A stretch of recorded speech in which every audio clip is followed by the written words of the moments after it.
What is going on, my friend? It's Danny here from ProjectManaverse.com, real world technical project management for beginners. And today I'm going to talk about the different forms of communication that you need to adopt as a project manager. First of all, why should you care about this as a project manager? Why should you care about communication? Well, as a project manager, communication is one of your number one skills that you will need to rely on and develop as well throughout the years. It is fundamental to everything you do.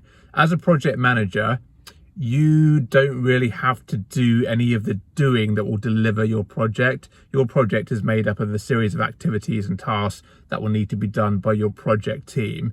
You don't really have to do those tasks. You've got a few enabling and supporting tasks, but most of your time is spent in communication. That's what you do all day. Most of your day is filled up with meetings. You're speaking to your team, you're speaking to different stakeholders, and essentially you are facilitating the achievement of your project. So all those tasks that need to happen, you need to facilitate the resources to be able to achieve them. If any blockers come up on your project, any issues and risks, you need to facilitate the resolution or mitigation of those risks and issues. So communication is really, really important. Now, you don't have to be a great communicator to be a good, decent project manager. I will say that. But if you want to be a master project manager, one of the best, then you do have to be a great communicator in many aspects. So that's why it's so important as a project manager. It's fundamental to your role. It makes up most of what you do. You spend most of your time as a project manager in communication. So let's talk about communication itself.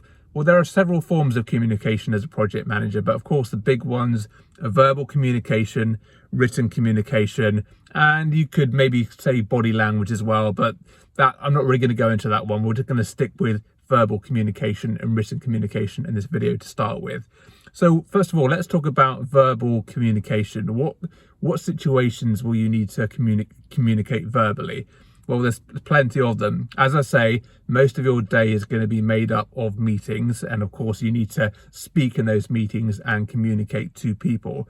So it's going to be things like your project working group calls, risk and issues calls, status update calls, planning calls, those kind of meetings. Not just meetings, workshops as well, where you actually need to facilitate an outcome.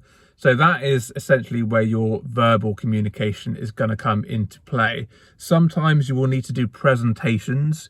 I will say that's not as common for project managers, like the old school standing up in front of a bunch of people with a projector or a big screen going through a presentation. That doesn't really happen too much these days, although you might need to do that and you should certainly have the skills and confidence to be able to do it.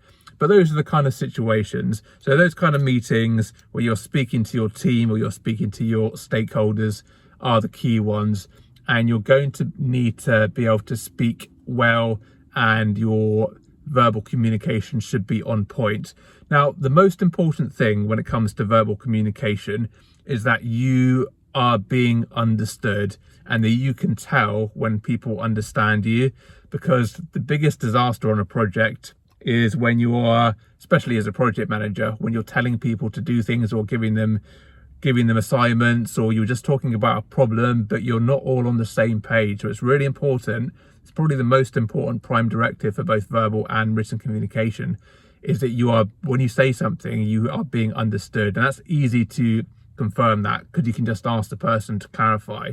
You can say things like, so right, what are we doing, to get them to feedback to you, or you can say, oh, can you just recap on what you think what the next steps are, so you're all in alignment. So that is probably the biggest thing. So verbal communication. So what are my tips for verbal communication? Well, of course, you need to speak clearly. People need to understand you.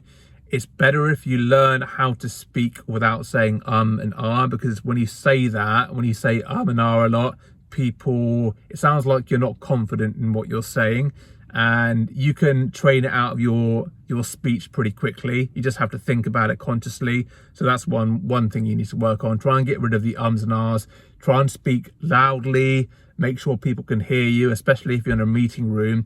Don't be that person that speaks really quietly at the end of the table. It's really frustrating when people do that, especially if you're on a conference call where you've got a speaker in the middle of the table and you've got some guy or some lady at the end of the end of the meeting room speaking really quietly. Not only can the people in the meeting room not hear them, but the people on the conference call certainly can't hear them. So learn how to project your voice, use your diaphragm to pitch it out, speak clearly. Don't speak too quickly unless you can articulate yourself. But yeah, it's pretty basics, to be honest, and it all comes with practice if you're not used to doing it, and it comes with confidence as well. The more you do it, the more confident you'll get and the easier it becomes. So verbal communication is a big one. Next one is written communication. Now, the most written communication you will do is with emails and with instant messaging. Those are probably the project manager's key forms of communication, of written communication. Emails, many of them, and instant messenger a lot. Now, you need to be able to write a professional email. You should learn how to do that as a project manager. And these days with things like ChatGPT, that can be very easy especially if your English is not your first language and you're trying to figure out how to do it, or if what you've written sounds professional. It will take a bit more time, but just run it through ChatGPT and just make sure it sounds professional if you want to go that far. All depends on who you're talking to, really. So the more senior the stakeholders, the more important the email, the more clear you should be. But for me, as a general rule with emails, I like to keep them very short. I don't like to write massive emails because it's not productive. It's very time consuming, unless it's really important that you're trying to explain an issue or a defect or some kind of problem that needs to be solved, and you really have to lay out all the facts and the details. But as a general rule, try and keep your emails short, but keep them professional as well. Try and sign them off nicely with, regards or kind regards. Put the person's name at the front. Don't just be that person that treats email like an instant messenger. The instant messenger is the next level of dumbing down your etiquette and just being a bit more direct and asking outright for whatever you want and being a bit more informal with the person you are communicating with. But yeah, email's a big one, instant messenger. And then things like presentation packs, status update packs. Writing your risks and issues is quite a big one. You should learn how to write your risks clearly and your issues clearly, and there's various techniques you can do that and formulas to follow step by step to make sure you get it right. I've got videos out about that, and I'll be doing more in the future if you want to look at that. But those are the four major forms of the written communication you'll have. It'll be emails, instant messenger, presentation packs, status updates, and sometimes things like decision making or problem solving packs where you have to articulate what the problem is, provide a problem statement of what's going on, provide a bit of background, provide some options in terms of what can be done to resolve the problem, and then give a recommended option as well. Those kind of packs you'll need to put together. Again, it all comes down to practice. Just a few more tips. When you're doing presentation packs or PowerPoint slides, make sure each slide has a purpose, and you can even put that purpose at the top of the slide as well. You don't want to send out packs that are meaningless. A good way to ensure you're doing that in the right way is to, and challenge yourself, is to put a purpose of the slide before it goes out to the stakeholders to make sure that's covered and you're not wasting your time or other people's time as well. So yeah, those are the main forms of communication in terms of written and verbal.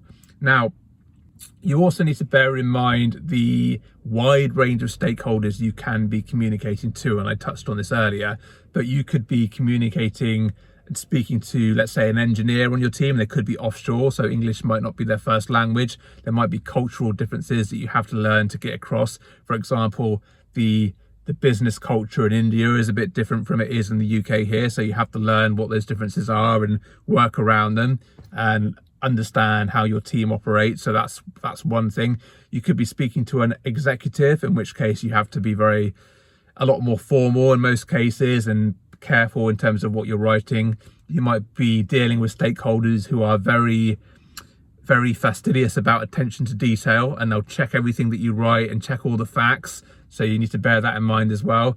You might be dealing with people that are very forgetful, and you have to keep repeating yourself, in which case you have to adapt your communication style to make sure you're really checking they've understood, and you write every single thing down that you've spoken about, so they've got no reason to go, oh, I forgot what was said, and they just don't remember. So you've got a wide range of stakeholders on projects, not just from levels of seniority, but also people's personality, their temperament, where they're from, the cultural backgrounds, and this all falls into that that skill of communication and being able to communicate with people.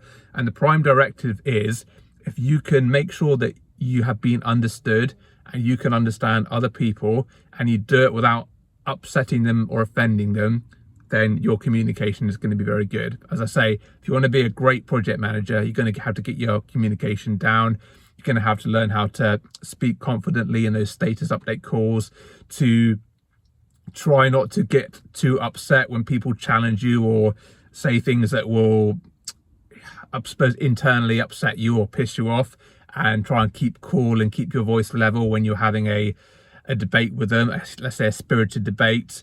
You need to be able to learn how to resolve conflict in some cases, although that is quite a hard thing to do. And to be honest, not many people actually successfully resolve conflict. If you've got two people that have a grudge and they're just going at it, sometimes there isn't a great deal you can do to resolve the conflict, but you have to somehow close the situation down in some form or another.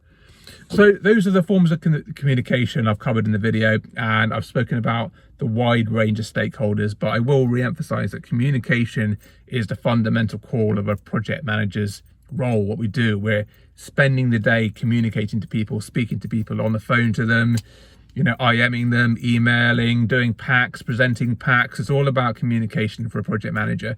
As I say, you have to be able to facilitate your team, facilitate your stakeholders to achieve the outcomes or the sub-outcomes that you need to be able to deliver your project.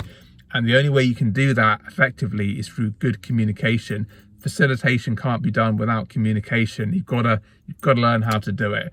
So start with your verbal, then go on to your written, and then as you get more experienced, as you do more projects, you'll deal with more different stakeholders. You'll just learn naturally, and this skill will develop organically. But you can certainly consciously try and improve it. Set yourself tasks, set yourself feedback sessions where you reflect on your communication. These days you can record meetings on Teams and watch back the video, see how quickly you were talking, how many ums and ahs you said during the video or during the meeting. You can watch how people are responding to you as you're talking. You can give yourself a score, maybe like every week, just pick a meeting you did, go through it, listen, watch yourself carefully, score yourself on various aspects in terms of clarity and voice projection and, sticking on point and not drifting and not waffling too much.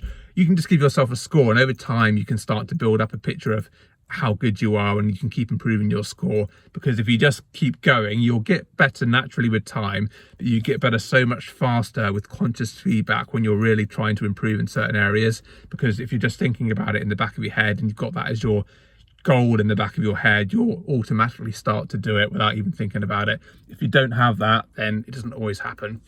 Okay, I'm going to wrap up the video there. Thanks very much for watching it. Hit the like button if you enjoyed it. And if you want to see more videos like this one, hit the subscribe button. I'm doing daily videos. So until tomorrow, please take care.